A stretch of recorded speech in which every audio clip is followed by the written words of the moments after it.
ആത്മബന്ധു, ഈ രാത്രി ഉറങ്ങാൻ പോകുന്നതിന് മുൻപ് ഉറക്കത്തിന്റെ പ്രാധാന്യത്തെക്കുറിച്ച് ഒന്ന് ചിന്തിച്ചാലോ? എന്തുകൊണ്ടായിരിക്കും എല്ലാവരും പറയുന്നത് ആരോഗ്യമുള്ളൊരു മനസ്സിന് ഉറക്കം ആവശ്യമാണ് എന്ന്? നമ്മളുണ്ടല്ലോ, 8 മണിക്കൂർ വെറുതെ ഉറങ്ങുകയല്ല, ഉറങ്ങുക ഒരിക്കലും ഒരു സമയം കളയലുമല്ല. ഉറങ്ങുമ്പോഴാണ് നമ്മുടെ ശരീരത്തിലേക്ക് പോയ വിഷാംശങ്ങളെയെല്ലാം പുറന്തള്ളുന്നത്. മാത്രമല്ല, നമ്മുടെ ചിന്തകൾക്ക്, നമ്മുടെ മനസ്സിന്, നമ്മുടെ ശരീരത്തിന് വളരുവാൻ വേണ്ടുന്ന ഹോർമോണുകളെല്ലാം ഉൽപ്പാദിപ്പിക്കപ്പെടുന്നതും പ്രവർത്തനക്ഷമമാകുന്നതും ഇതേ രാത്രിയിൽ തന്നെ. നമ്മളുടെ ആന്തരിക അവയവങ്ങൾ, കരൾ, വൃക്ക ഒക്കെയും ഒന്ന് ശുദ്ധീകരിച്ച് കൂടുതൽ ഊർജത്തോടുകൂടി പ്രവർത്തനക്ഷമമാകുന്നതും രാത്രിയിലാണ്. അതായത് നമ്മളൊരു ഉറക്കത്തിലാവുക എന്നാൽ ഒരു വർക്ക് ഷിഫ്റ്റ് എടുക്കുന്ന പോലെയാണ്.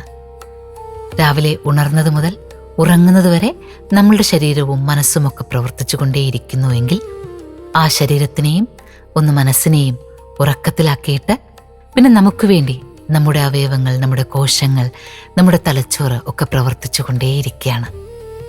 ശരീരത്തെ ഉണർത്താൻ, പോഷക ഗുണമുള്ള ചിന്തകളുണ്ടാകുവാൻ ഒക്കെ ഉറക്കം വളരെ വളരെ അത്യാവശ്യമാണ്. അതുകൊണ്ട് ഉറങ്ങി നമ്മൾ സമയം കളയുകയാണ് എന്നൊരിക്കലും വിചാരിക്കരുത്.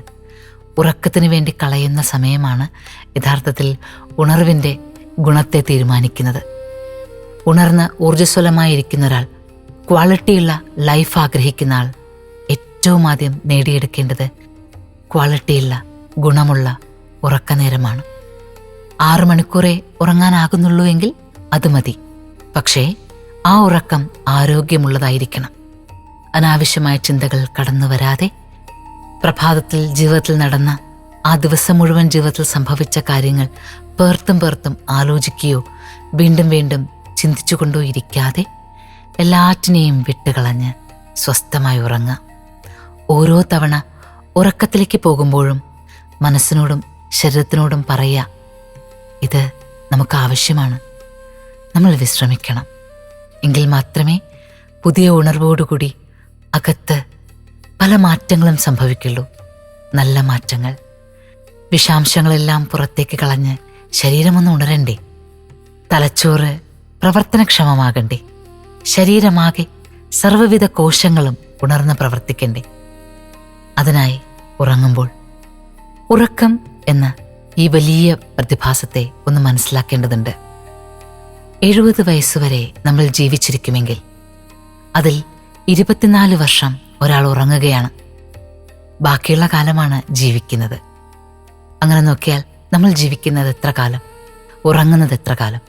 ആ ഉറങ്ങുന്ന 24 വർഷങ്ങളാണ് 70 വയസ്സ് ആയുസ്സുള്ള ഒരാളുടെ ജീവിച്ചിരിക്കുന്ന മറ്റൊരു കാലത്തിൻ്റെ ഗുണത്തെ തീരുമാനിക്കുന്നത്. ഒന്നുകൂടി വ്യക്തമായി പറഞ്ഞാൽ, 70 വയസ്സുവരെ ജീവിച്ചിരിക്കുന്ന ഒരാൾ 24 വർഷം ഉറങ്ങുമ്പോൾ 46 വർഷം ഉണർന്നിരിക്കുന്നു. 46 വർഷങ്ങളുടെ ഉണർവിന് ഊർജം നൽകണമെങ്കിൽ തീർച്ചയായും 24 വർഷം ഉറങ്ങിയേ മതിയാവുകയുള്ളൂ. ആ 24 വർഷം എന്ന കണക്ക് കുറയുന്നതിനനുസരിച്ച് ആ 46 വർഷം, ഉണർന്നിരുന്ന 46 വർഷങ്ങളുടെ ഗുണം കുറഞ്ഞുകൊണ്ടേയിരിക്കും. ഓർക്കുക, ഉറക്കവും ആവശ്യമാണ്, അത്യാവശ്യമാണ്. ഉറക്കത്തിലും നമുക്ക് വേണ്ടുന്ന ഒരുപാട് ഗുണങ്ങൾ സംഭവിച്ചുകൊണ്ടേയിരിക്കുന്നു. ഉറങ്ങൽ സമയം കളയലല്ല, സമയത്തെ ഉണർത്തലാണ്, ഉപയോഗിക്കലാണ്. നന്നായി ഉറങ്ങുക ആത്മബന്ധു. ശുഭരാത്രി.